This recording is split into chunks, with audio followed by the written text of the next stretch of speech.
के मजा लो, बरसात के मजा लो, नया नया सीजन के शुरुआत के मजा लो, बरसात के मजा लो।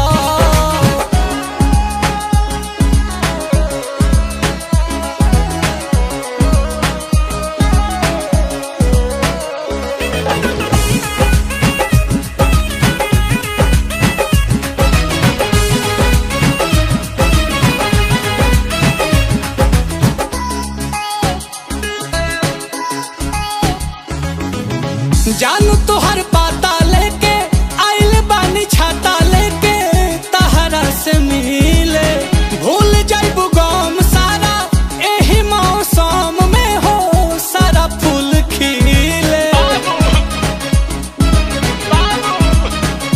हो जानू तोहर पाता लेके आइल बानी छाता लेके तहरा से मिले, भूल जाइबू गम सारा एही मौसम में हो सारा फूल खिले। पियर ओढ़नी हवा में लहरात के मजा लो, अरे पियर ओढ़नी हवा में लहरात के मजा लो, बरसात के मजा लो। ए हो आइल प्यार के मौसम तू मुलाकात के मजा लो, बरसात के मजा लो, पहिला पहिला प्यार के शुरुआत के मजा लो, बरसात के मजा लो।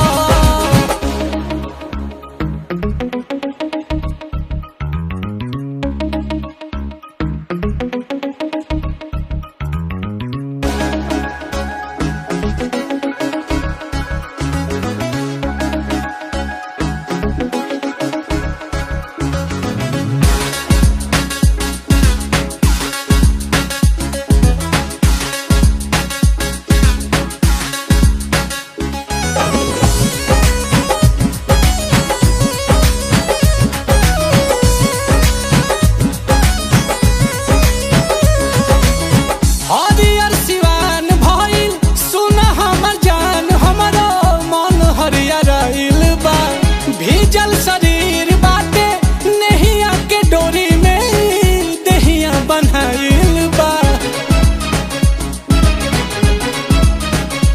ओ हरियर सिवान भइल सुन हमर जान, हमरो मन हरियर बा, भीजल शरीर बाटे नहिया के डोरी में दहिया बन्हाइल बा। आंधी पानी बुनी झमझमात के मजा लो, मौसम तो देखो, अरे आंधी पानी बुनी झमझमात के मजा लो, बरसात के मजा लो।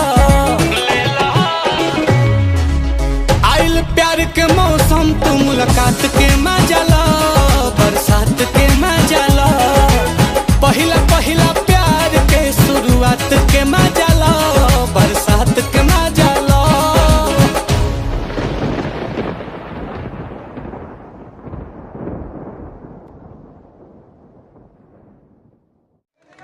तेलुगु के मैदान टाटा स्टील की तरफ से घनश्याम मुर्मू अभी उतरे हुए हैं और यहाँ प्लेंटी अभी स्टार्ट होने वाली है। तो चलिए हम लोग प्लेंटी देखेंगे और जानेंगे, खेल की मजा लेंगे।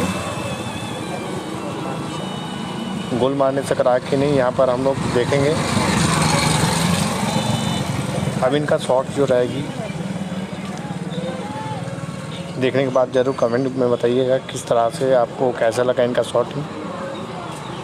ये भाई थोड़ा सा मिस्टेक हुआ और ले बॉल बच गया।